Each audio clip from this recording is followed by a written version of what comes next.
Welcome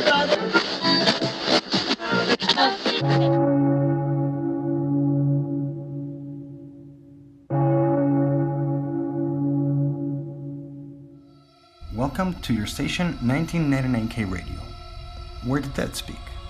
Good evening, Night Wanderers, YouTube Explorers, and radio listeners. Welcome back to 1999K Radio. My name is Sebastian, and tonight, I will be your host. Thank you for being here in a new edition of this, your midnight radio show.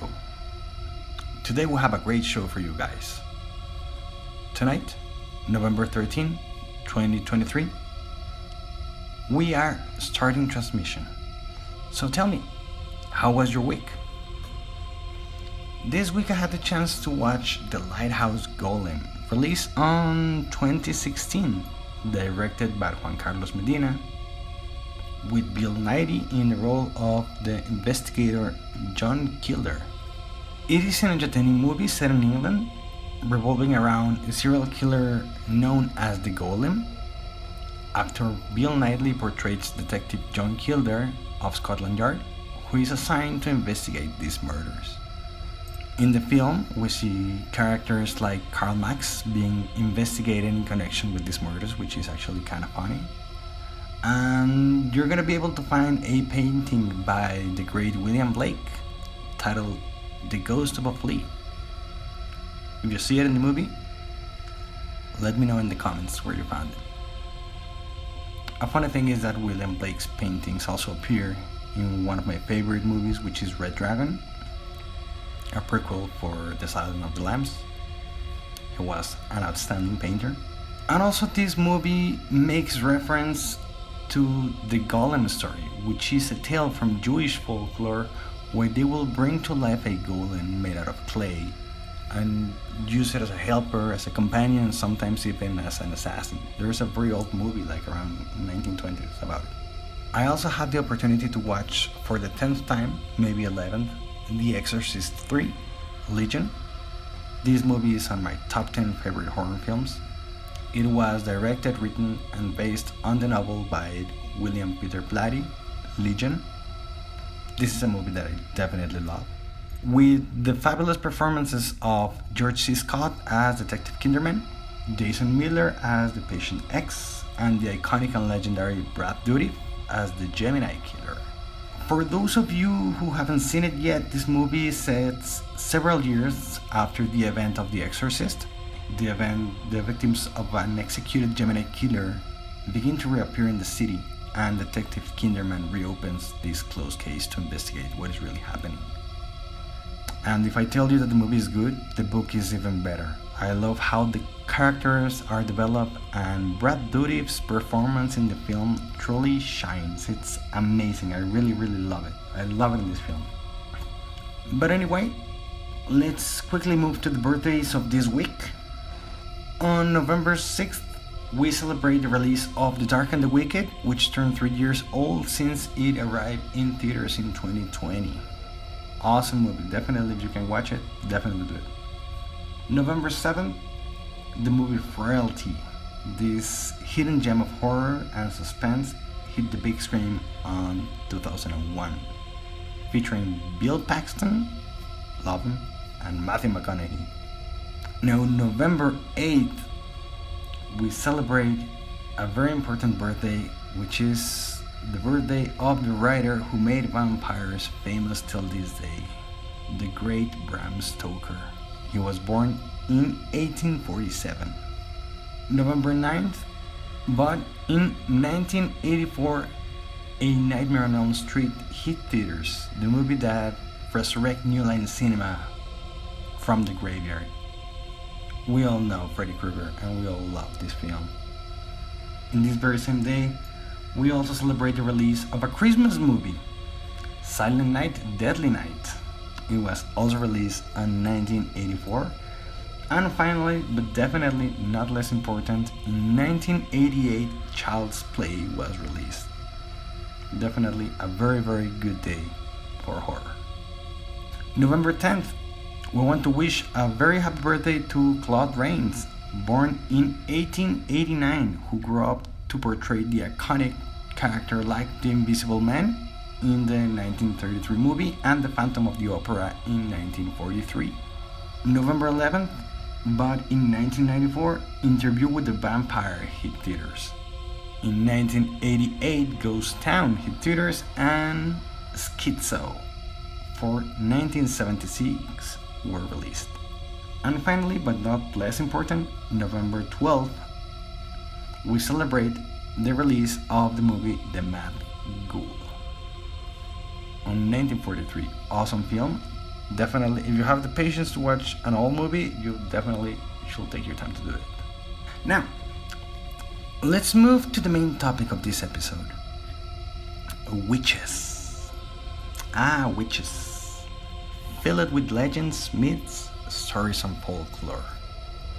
You probably already know a lot about witches nowadays, but this time I want to share some differences between witches from Europe and witches from Mexico or Latin America.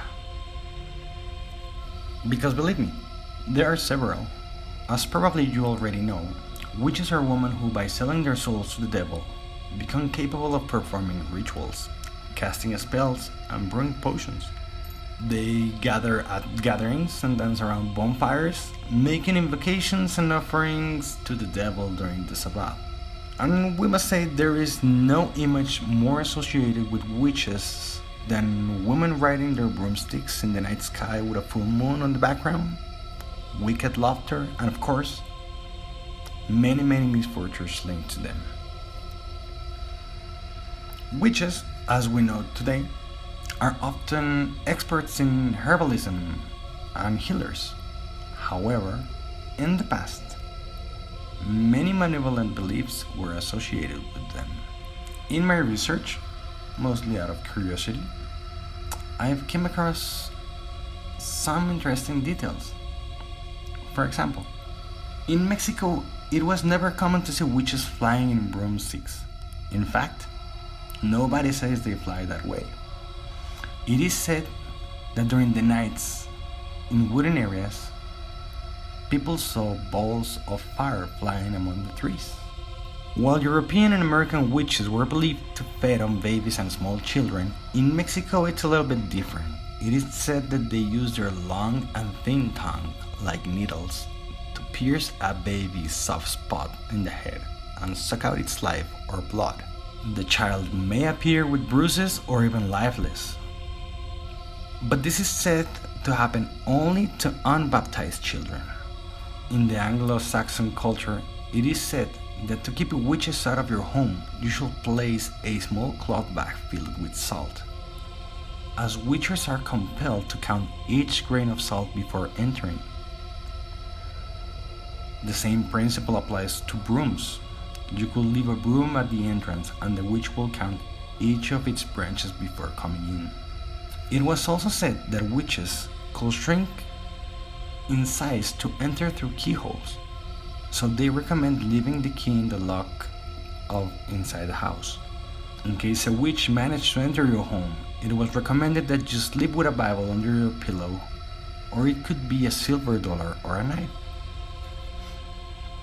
Turning your socks inside out before sleeping or placing a horseshoe over the door was believed to protect you. But in Mexico it's different. In Mexico, witches don't seek you out. They go after your children. One way to ward off witches here before you can baptize your children is to place scissors under the crib. This creates a concern for the witch that her tongue might get caught.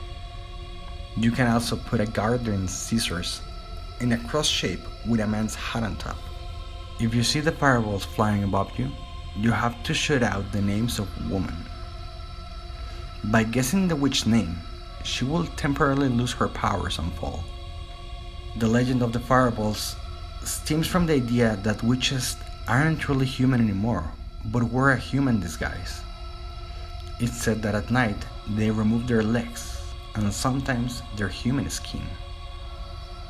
They are said to have turkey-like feet, or when they shed their human skin, they become these fireballs that fly through the night. To destroy a witch, you have to find her legs or her skin. and hide it or burn it so that by morning they will burn with the sunlight, unable to hide again. On the other side, just as bad witches can change into birds to hunt for children, some people say that good witches can turn into white dogs that protect people. Just like in ancient times, being a witch in Mexico it's actually a profession.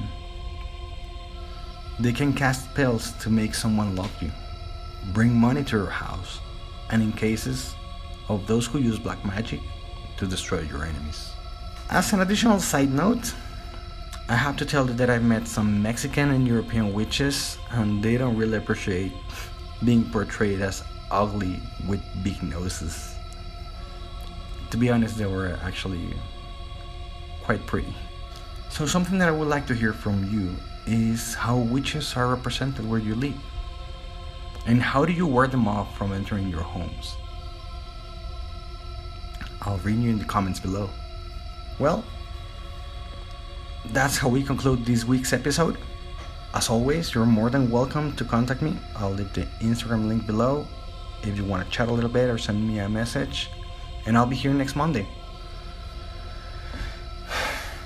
I also would like to let you know that this episode will be uploaded in Spanish in case you have a friend who doesn't speak English but is interested in learning more about witches. And before I go, I want to thank 3 channels whose videos helped me research this topic. 2 of them are in Spanish. One of them is Historia incomprendida. It's a channel that it's very informative and is more related to world history. The second one, also in Spanish, it's called Revelando, velo. This channel is more focused on esotericism and history. And last but not least, this one is in English. It's called Esoterica, and it's a channel dedicated to the study of esotericism and mysticism. And I must say that I'm very thankful for their valuable resources. And finally, definitely not less important, I want to thank Repulsive. He is the one who created the music that you can hear in the background. If you happen to stumble to any of these channels, please tell them I say hi and thank you. And finally, I want to thank you all for tuning in to 1999K Radio. I hope you have a peaceful and chilly night, and don't forget to leave your scissors open under the bed, just in case. Good night.